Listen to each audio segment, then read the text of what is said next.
గాలిలో దీపం పెట్టి దేవుడా నీదే భారం అని వెనకటికి ఎవరో అన్నట్లు ఇవాళ రేవంత్ రెడ్డి గారు ఆయన కేబినెట్ మంత్రులంతా కూడా కట్టగట్టుకొని ఇటువంటి మూర్ఖత్వానికి వాళ్ళ పాల్పడుతూ తెలంగాణ పాలిట మరి ముఖ్యంగా తెలంగాణ రైతాంగం పాలిట శాపంగా మారినారు.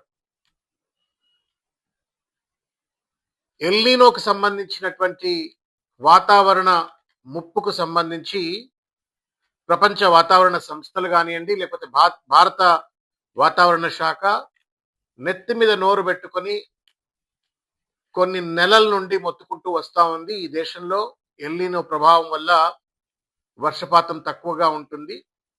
ఆయా రాష్ట్ర ప్రభుత్వాలు, కేంద్ర ప్రభుత్వం వెంటనే అవసరమైనటువంటి ఒక సత్వర చర్యలు చేపట్టాలని చెప్పినప్పటికీ కూడా ఒక కంటింజెన్సీ ప్లాన్ లేకుండా, ఒక ఆల్టర్నేటివ్ బడ్జెట్ ను అలొకేట్ చేయకుండా, చిల్లరమల్ల రాజకీయాలకే ప్రాధాన్యత అందించినటువంటి ఈ ప్రభుత్వం ఇవాళ చేతులు గాలినట్టుగా, ఆకులు పట్టుకున్నట్టుగా ఇవాళ వ్యవహరిస్తున్న తీరు చూస్తుంటే నవ్వాలనా ఏడవాలనా అర్థం కావట్లేదు. వరుణయాగం పేరు మీద ఇవాళ వాళ్ళ బాధ్యతారాహిత్యాన్ని, చేతగానితనాన్ని, పరిపాలన పరమైన అసమర్థతను కప్పిపుచ్చుకునేందుకోసం అని చెప్పని వాళ్ళ భగవంతుడి మీదకి నెట్టివేసి భారం అంతా తామేదో గొప్ప పని చేసినామని చెప్పని వాళ్ళ పూజలు చేసినట్టుగా డ్రామాలు నటిస్తున్నటువంటి ఒక ముఖ్యమంత్రి, కేబినెట్ సహచరులు సిగ్గుతో తలవంచుకోవాలి. మీరు ఎప్పుడు వేసినారు కంటింజెన్సీ ప్లానింగ్ కమిటీ? జూలైలో వేసినారు. రిపోర్ట్ ఇచ్చింది ఎప్పుడు? జూలైలో. ఎందుకు జూన్లో వేయలే?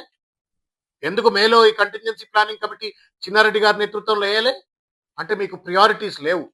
పొద్దున్న లేస్తే బూతులు మాట్లాడాలా, పరిపాలన పేరు మీద ఇష్టం వచ్చినట్టు దోపిడికి పాల్పడాలా, వీటిపై ఉన్నటువంటి ఒక ప్రాధాన్యత ఢిల్లీకి సంచులు మోయాలా, ఇటువంటి వాటిపై ఉన్నట్టు సోయి ఇవాళ తెలంగాణ రైతాంగం పట్ల, పరిపాలన పరమైన బాధ్యత పట్ల లేదు.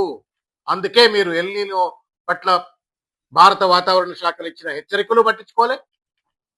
ఆ హెచ్చరికల నేపథ్యంలో మీరు ప్రభుత్వాన్ని సమాయత్తపరిచేందుకోసం అని చెప్పని అడ్వాన్స్ గా ఎక్స్పర్ట్ కమిటీని వేయలేదు. రాష్ట్రంలో ఉన్నటువంటి రైతాంగాన్ని ఆల్టర్నేట్ క్రాపింగ్ వైపుకు మళ్లించేందుకోసం అని చెప్పని, వరి కాకుండా వేరే పంటలు వేసుకునేందుకోసం అని చెప్పని సమాయత్తపరచలేదు. దానికి తోడుగా ఇవాళ కంటింజెన్సీ ప్లానింగ్ కమిటీ ఏదైతే చిన్నారెడ్డి గారి నేతృత్వంలో దాదాపు 800 కోట్ల రూపాయలు కావాలని చెప్పని వాళ్ళు ఏదో కోరినట్టుగా సమాచారం. నువ్వు ఎన్ని కోట్ల రూపాయలు ఇచ్చినావు రేవంత్ రెడ్డి? వేళ 8 రూపాయలు అన్నా నువ్వు ఎల్నినో ప్రభావిత ప్రాంతాల కోసమో, రైతాంగం కోసమో, ప్రజల కోసమో నువ్వు కేటాయించినవా? కేటాయించకుండా భగవంతుణ్ణి నేను ప్రార్థిస్తున్నా వర్షాలు కురవాలని చెప్పనంటే మానవ ప్రయత్నం లేకపోతే భగవంతుడు కూడా సాయం చేయడు రేవంత్ రెడ్డి.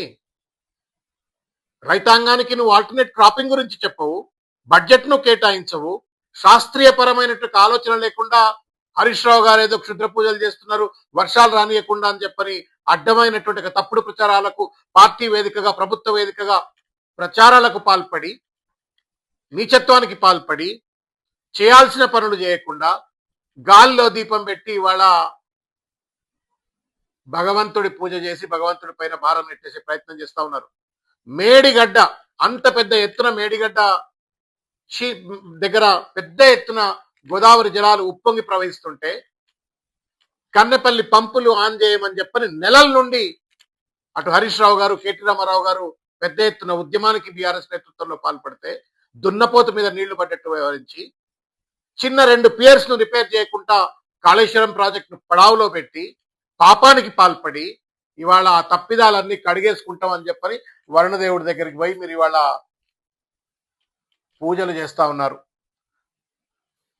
ఇది ముమ్మాటికి గాలిలో దీపం పెట్టి దేవుడా నీదే భారం అని చెప్పని మూర్ఖత్వంతో మాట్లాడినట్టే రేవంత్ రెడ్డి గారు, కేబినెట్ మంత్రులు అని చెప్పని ఈ సందర్భంగా నేను తెలియజేస్తూ నేను ఒక విషయం చెప్పదలుచుకున్నా.